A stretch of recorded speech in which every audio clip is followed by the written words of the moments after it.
Hoy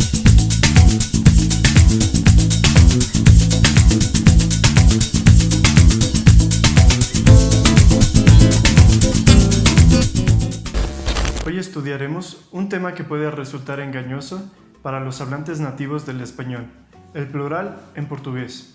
Digo que puede resultar así, ya que, a simple vista, no existen grandes diferencias entre la formación del plural en ambas lenguas. No obstante, tal observación superficial es errónea, siendo que el portugués dispone de muchas más variedades para formar el plural que el español. Además de esto, las reglas ortográficas que rigen estas formas también son más variadas. Antes de começarmos com alguns exemplos, precisamos primeiramente conhecer a definição do plural. Então, podemos dizer que é flexão nominal referente a mais de uma pessoa, coisa ou animal. Em termos simples, o plural é uma partícula que podemos agregar às palavras para indicar que temos dois ou mais de uma mesma coisa. Em português, essa partícula é a letra S, a qual agregamos ao final das palavras, mas não é sempre mesmo tão simples, como veremos nos seguintes exemplos. O primeiro plural que veremos será aquele das palavras terminadas em vogal, seja a vogal A, E, U, a que for, não importa. Também nesta vogal poderá ser aberta ou fechada, né? Ou até nação, não importa neste caso.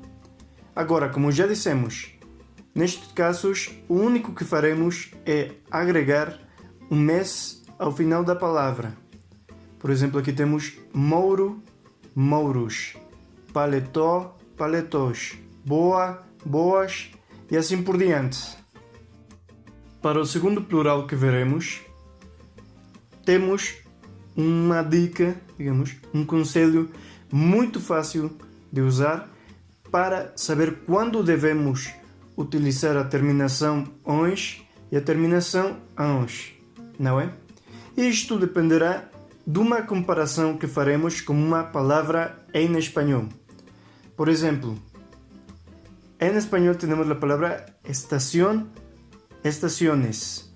Como pueden ver, esta palabra termina en consonante y por lo mismo su plural es ES. Cuando esto ocurre en portugués, se utiliza la terminación OES. Estación, estaciones, estação, estações. Por otro lado, cuando en español la palabra termina en vocal, como aquí hermano, en portugués utilizaremos la terminación AUN.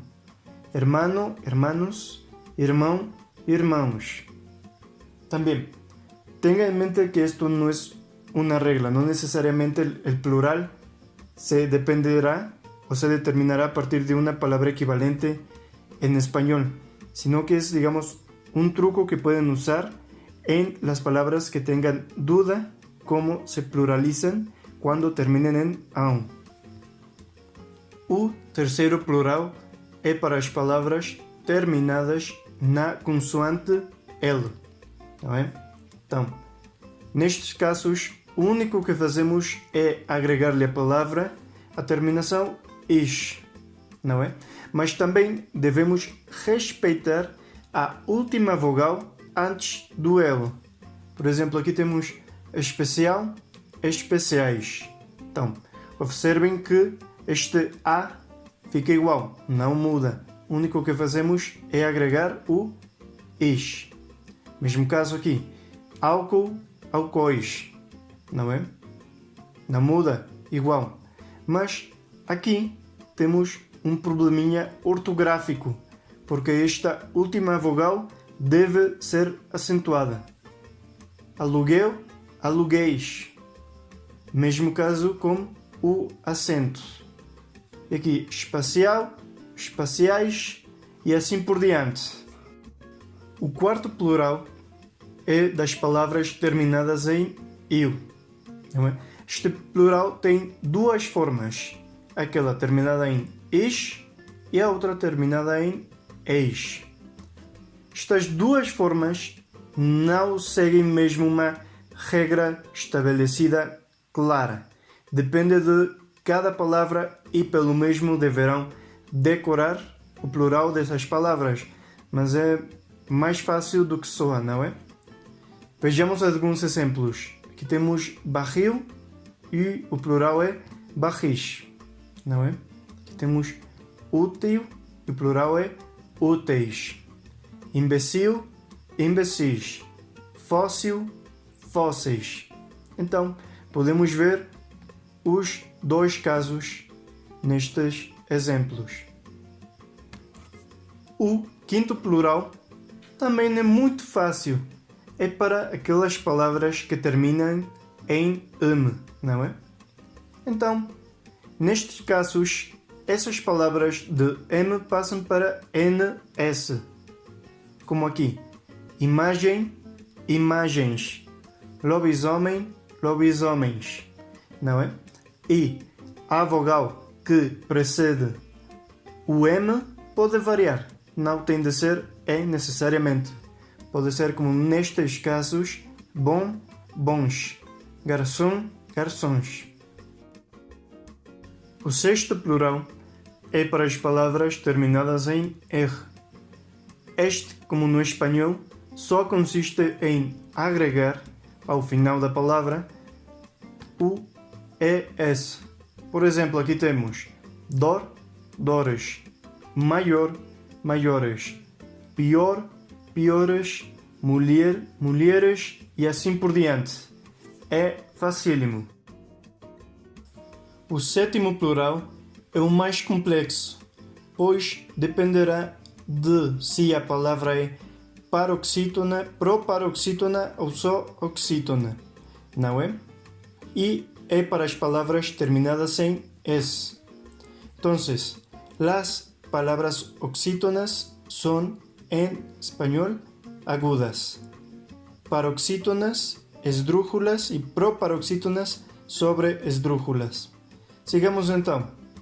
Para as paroxítonas ou proparoxítonas, a palavra não muda, não agregamos nada. Se a palavra termina em "s", no plural fica em "s". Por exemplo, aqui temos lápis, lápis, ônibus, ônibus. Mas se a palavra é oxítona, muda sim, não é? Por quê? Porque agregamos ao final o "es". Por exemplo, temos português, portugueses, freguês, fregueses.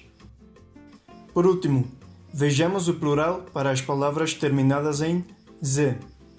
Neste caso, só agregamos ao final da palavra o nosso "es". Mas lembrem-se que estas palavras não mudam na ortografia, como no caso do espanhol. Mantém-se o "z". Por exemplo, atroz, atrozes. Então, este "z" fica igual, não muda. Juiz, juízes. Nariz, narizes.